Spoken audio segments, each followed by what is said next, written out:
walk you through my homework, which is going to be different from your homework because we're all using different websites. So just see how it goes from beginning to end. So I don't have anything open right now. The first thing I want to do, I want to make sure on my Internet Explorer, which is the browser I'm going to be using, that I've deleted all my cookies, because I want to come at the website that I'm going to use completely clear and clean. I've been practicing a lot on the Petfinder website, which is the one I'm using, so my previous searches in there, my zip code, my choice of dog, my choice of age, and all that stuff, I want to wipe all that out there so that when I go to the website, there's nothing from my previous visits there. That way I get good clicks on everything. Alright, so I have cleared my cookies and my cache from the Internet Explorer web browser. I'm going to open my HP software. And it's going to say license warning. Yes, we know it's going to expire in 28 days. Do not install license. Just click continue. There's a little add-on thing where you can choose web or whatever. There's 3 choices and the web is ticked. I just untick the thing where it shows you that every time you sign in, because we're not doing anything but web right now. So that's why you didn't see that little thing. If you have it done, then just click OK, because it's the checkbox for web is already ticked. Okay, so we're going to create a new test.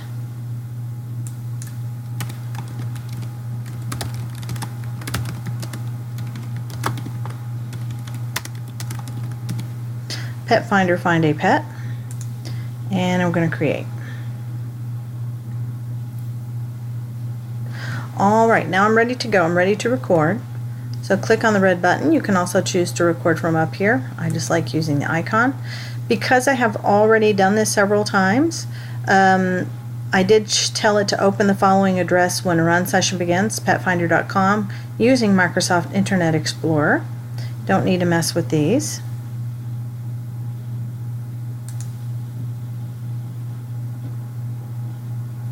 Okay, now I am on the website I want to be on. It's not important for you to worry about this banner here.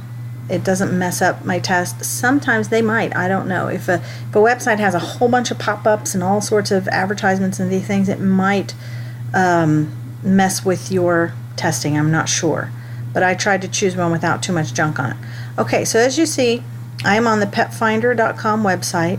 And the first thing I want to do is to insert a checkpoint, a standard checkpoint to say, yes, I am on the Petfinder website.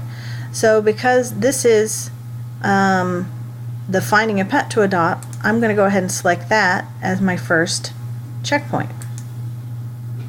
And as Jay said, we can change the checkpoint timeout in case it takes a little bit of time trying to find that to 5 seconds, just to be on the safe side.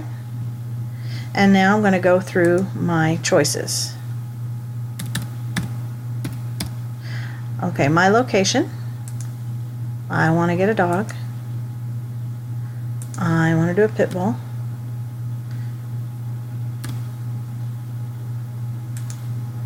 And I prefer to have an adult dog. And I prefer to have a female. So that's everything I need to click on this first page. So I can do find pets. Alright, now as you see, I have a selection of dogs down here, and I'm going to do another checkpoint because I want to show that I'm not on the main Petfinder, that I've gone to the second page. So standard checkpoint. So I'm going to go here and click on additional search filters and use that as my second checkpoint, because that way I know I've gone through the first set of checkpoints and now I'm on a second set of filters, excuse me. So my next characteristics, I want the dog to be house trained for obvious reasons. And do I want small, medium, or large? Let's choose a large dog. And I don't care about if it, if it's used to these things, because I don't have any of those. All right. So as you see, we now have a list of 11 adoptable pit bull terriers within 25 miles of 22407. I can make that my next checkpoint.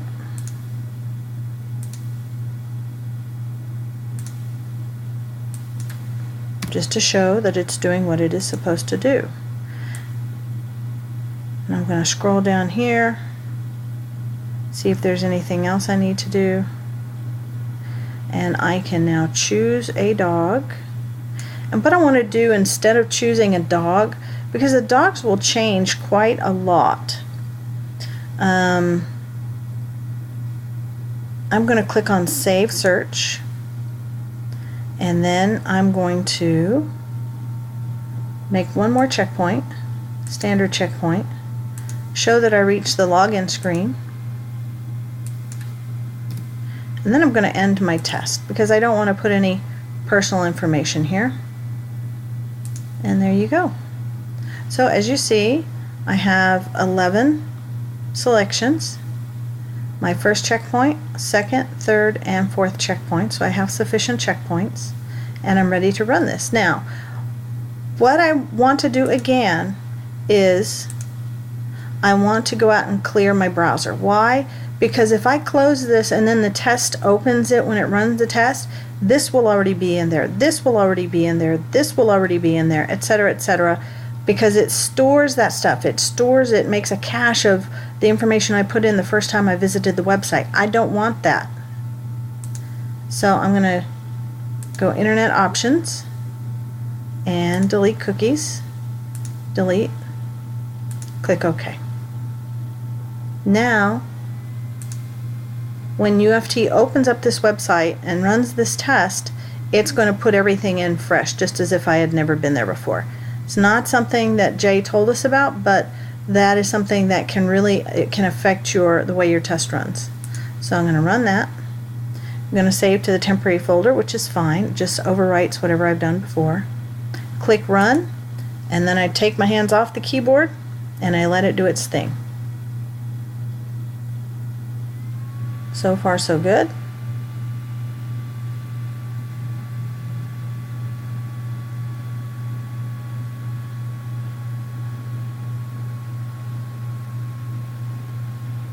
Still waiting. You can see this pulsating down on the bottom of the screen showing it's not quite done yet.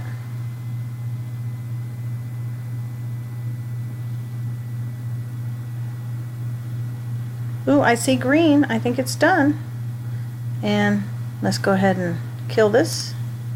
Kill this. And look, I had a pass test. Yay! Now, I've actually tried to record this about 5 times and it's failed every time. So I feel victory.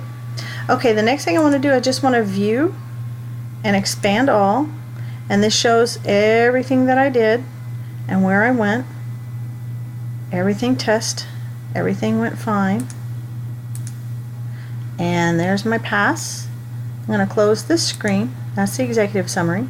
And then just for chuckles and grins, I'm going to open Object Repository, which is, you know, they're not going to see me do it whenever they run the test. But there you can see all my stuff in the checkpoint. And then all the stuff over here. So I have 4 checkpoints. Everything worked, everything passed, and I'm good to go. Now, once you have finished with this, you have to export it. The easiest place, because what you're going to do is you're going to export it and you're going to save it to the desktop of your computer so that you can attach it to your email. So the first thing I'm going to do here is go to File and then scroll down to Export Test. And it says exporting a test to zip files requires a save. Do you want to save? Yes, I do. Alright, source path is here in my computer.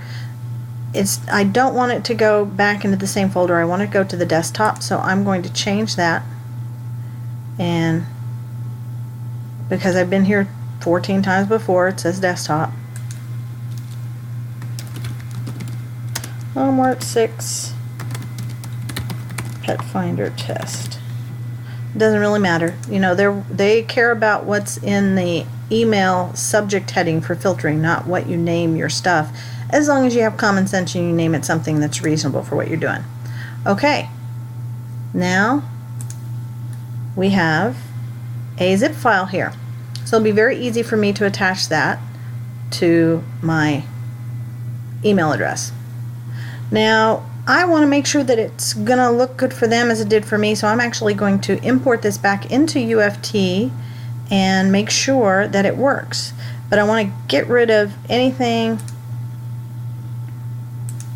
that I have saved here, so just bear with me. So I'm going to go to C and users, Nancy, documents, unified functional testing, and this is the test that I just ran. I'm going to go ahead and get rid of it so there's nothing in here. Oh, it can't be done until I close UFT because it's in use right now. So I'm just going to close UFT. I've already saved it, so it doesn't matter. Now I'm going to delete it here.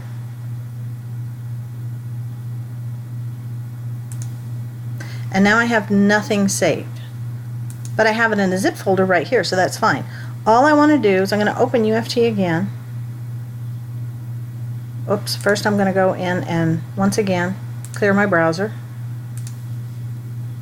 And you understand why I'm clearing the browser, because all that stuff that I selected before, the website remembers that, and I don't want it to remember that because I want it to be able to put in all the clicks cleanly.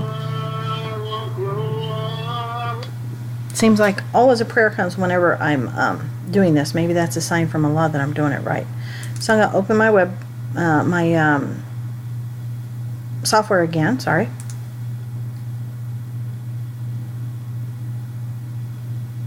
Alright, I'm not creating a test now, I'm importing a test. I want to import that test I just made. Same under File. And where do I go to find it? I go to the desktop. Here we go. And I'm going to extract it to the desktop. Now you see the exact same thing. That is what I did. But I'm testing it to make sure it works again, because who's going to import it? The people who grade our homework. So this is what they'll be doing. They'll have UFT open, they'll import it, they'll see what I see, and then they're going to run it.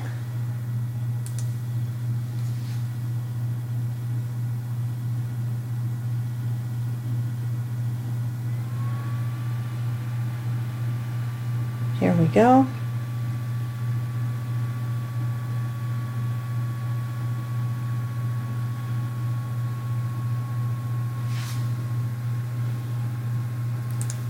And let's go take a look. Looks like we passed again. So it looks like I did do it right. And that's basically it. Now the next thing you have to do for this particular homework, according to what Jay said, is we have to go, we analyze the feature of the web application, which was moving through the process of choosing which dog I want to adopt. Obviously yours will be different, and I do ask that you use a different website. Write a 2-paragraph email, why it should be automated and what the benefits and disadvantages are, that sort of thing. How you would make the steps. And then create an automation script. So I did the second part first. So I did this with the three times to verify the test was successful. And then you're going to need a separate Word document with what website, the URL, the feature being tested, why you chose the application. So you're going to be attaching 3 things. You're going to be attaching a fake email to your test lead and project manager. You're going to be attaching your zip file with the test that you ran, and you're going to be attaching a Word document explaining why you chose this website and what the URL and name is, that sort of thing. So that's it. That's the homework. It's not horribly difficult, but you can get messed up depending on what website you use. Sometimes things just don't work right, and if it's too hard and it seems like the website is at fault, then choose a different website. You can do try flight reservation website, try car reservation website. I talked to someone and said, you know, do auto parts, because the reason I did that is because it takes you through a lot of windows to narrow down your selection, and the more pages and the more places you go, then that means the more checkpoints you can add, and you know, the better your homework looks. That's it. That's my homework, and I'm going to go ahead and stop the recording so I can do all the other parts, and I hope you guys have a good time with it and don't hurt your head too much working on it. Okay, bye-bye.